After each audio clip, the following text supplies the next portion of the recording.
नमस्कार. मुंबई तकमध्ये आपल्या सर्वांचं स्वागत आहे. आपल्यासोबत नाना पटोले आहेत. नाना भाऊ, ज्या पद्धतीनं तुम्ही आज इतका आक्रमक झालात, म्हणजे थेट अध्यक्षांच्या आसनाच्या समोर उभं राहणं, हे तुम्ही पण अध्यक्ष होतात, योग्य वाटलं तुम्हाला?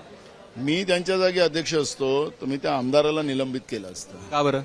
मी त्या मंत्र्याला निलंबित केलं असतं. का पण? अध्यक्ष हा पार्टीचा नसतो. अध्यक्ष या न्याय व्यवस्थेतला प्रमुख असतो.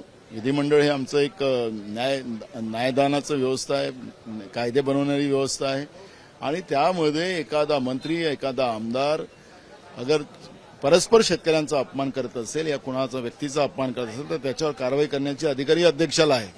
पण जेव्हा अध्यक्षच सरकारची बाजू घ्यायला निघत असतील आणि विरोधकांचा आवाज दाबण्याचा प्रयत्न करत असतील तर त्या पद्धतीचा लोकतांत्रिक व्यवस्थेनं जी काही अधिकार मला लोकांनी दिलेले आहेत त्या अधिकाराचा वापर करणं हे माझं काम होतं आणि मी ते काय अपमान केला शेतकऱ्यांनी? आपण काय म्हटले त्यांनी, चपला जे शेतकरी घालतात तो मोदी देतो, बायकांना साड्या देतात ते मोदी देतो, तुमच्या चड्डी बनाने मोदीच देतो, म्हणजे याचं सरकार देते आणि मोदी बाप आहे असं म्हटल्यानंतर काय त्याची पूजा करायची त्या भाजपच्या आमदाराची? आणि जेव्हा शेतकऱ्यांचा या पद्धतीचा अपमान कोणी करत असेल आणि तो मंत्री म्हणतो कृषी मंत्री की शेतकरी भिकारी आहे, त्यामुळे अशा मानसिकतेच्या विरोधात ही लढाई उभी करणे आमचं कर्तव्य आहे आणि ते आम्ही केलेलं आहे. पण तुम्ही अध्यक्ष होता, तुम्ही ज्या पद्धतीनं तुम्ही आरोप करताय की अध्यक्ष पक्षपातीपणा करतायत, म्हणजे बघा ना, शेतकऱ्यांचा विषय हे तर सर्वश्रुत आहे. ते लोणीकर काय बोललेत, कोकाटे मंत्री काय बोललेत, हे सर्वश्रुत आहे. मग अध्यक्ष का डोळे बंद करून ठेवतात? अध्यक्षांनीच त्या मुद्द्याला पुढे घेऊन मुख्यमंत्र्याला त्या ठिकाणी उत्तर मागायला पाहिजे होतं. ते नाही बोलायचं, नाही बिलकुल नाही बोलायचं असं ते म्हणत असतील. तुम्हाला काय वाटतं की का बरं शेतकऱ्यांच्या विषयावरती चर्चा टाळतोय सर? क्योंकि शेतकऱ्यांच्या ना जे काही आश्वासन यांनी दिले त्या आश्वासनाचं या लोकांनी पालन केलं नाही आणि म्हणून हे जे बेश्रम व्यवस्था जी आहे आणि जी काही शेतकऱ्यांना घाबरलेली व्यवस्था या सरकारमध्ये आपण पाहतोय त्या व्यवस्थेमुळे ते शेतकऱ्यांच्या प्रश्नावर बोलायला तयार नाही. लोणीकर काय चुकीचं बोलले? लोणीकर म्हणले की 6,000 मोदी देतात तर मोदी देत आहेत, इथं लाडक्या बहिणीला 1,500 देतात तर 1,500 देत आहेत, रेशन देत आहेत तर देत आहेत, म्हणजे सगळ्याच गोष्टी ज्या आहेत त्या सरकार देतं असं त्यांचं म्हणणं आहे आणि म्हणून ते म्हणतात की जी गाव चौकात बसणारी पोरं आहेत त्यांनी आमच्यावर टीका करू नये असं लोणीकर म्हणतात. अच्छा, तर आपण त्याचं समर्थन करत असाल तर मी समर्थन करत नाही. मी म्हणतो की पैसे सरकार देते. मी म्हणतोय की चुकीचं काय बोलले, कारण ते म्हणतात की पैसे तर आम्हीच देतोय. त्याचं उत्तर देतो ना, पण तुम्ही समर्थन करता? मी समर्थन नाही करत. मी त्याच्यावर एक व्हिडिओ केला होता की लोणीकर काय चुकीचं बोलले या विषयावरचा. त्याचं उत्तर देतो. मग मोदीचं जेव्हापासून सरकार आलं डिझेलचे किती भाव वाढवलेत, खताचे भाव काय वाढवलेत, बियाणाचे भाव किती वाढवलेत आणि शेतकऱ्यांच्या पिकाचे भाव किती वाढवलेत की कमी केलेत, हे त्याचं उत्तर त्यांनी द्यावं ना. आमच्या शेतकऱ्यांकडून 1,00,000 रुपये घ्यायचेत या सगळ्या माध्यमातून, शेतकऱ्यांच्या सगळ्या मालावर जीएसटी लावण्याचं पाप ह्या लोकांनी केलं. त्या जीएसटीतून वेगळं लुटणं, महागाई वेगळी वाढवणं, शेतीचा खर्च वाढवून आणि मग 1,00,000 घ्यायचं आणि त्याच्यावर 6,000 रुपये द्यायचे. मोदी उपकार करत नाही आहे, आमच्या शेतकऱ्याला लुटून व्यापारी वृत्ती. कारण की मोदींचं वाक्य जे आहे की फौज से भी ज्यादा व्यापारी ही मजबूत होता है, व्यापारी ये सबसे बड़ा शक्तिशाली होता है असं मोदीजी म्हणतात. आणि मोदीजी त्या खुर्चीवर बसून व्यापार करतात आहेत. 1,00,000 घ्यायचे आणि 6,000 रुपये द्यायचे, तर त्याला हे म्हणतात. आणि आपलाही प्रश्न तसाच येत असेल तर याचं उत्तर पहिलं त्यांनी द्यावं.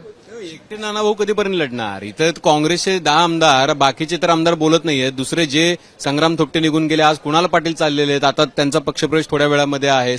माजी आमदार धंगेकर गेले. जी टीम तुम्ही तयार केली होती ती टीम फुटायला लागली ना. नेते कोणी किती गेले तरी महाराष्ट्राची जनता ही काँग्रेस सोबत आहे. मी ज्यावेळेस प्रदेशाध्यक्ष झालो त्यावेळेसही लोक हेच म्हणत होते. एका खासदाराचे 14 खासदार आम्ही केलेत.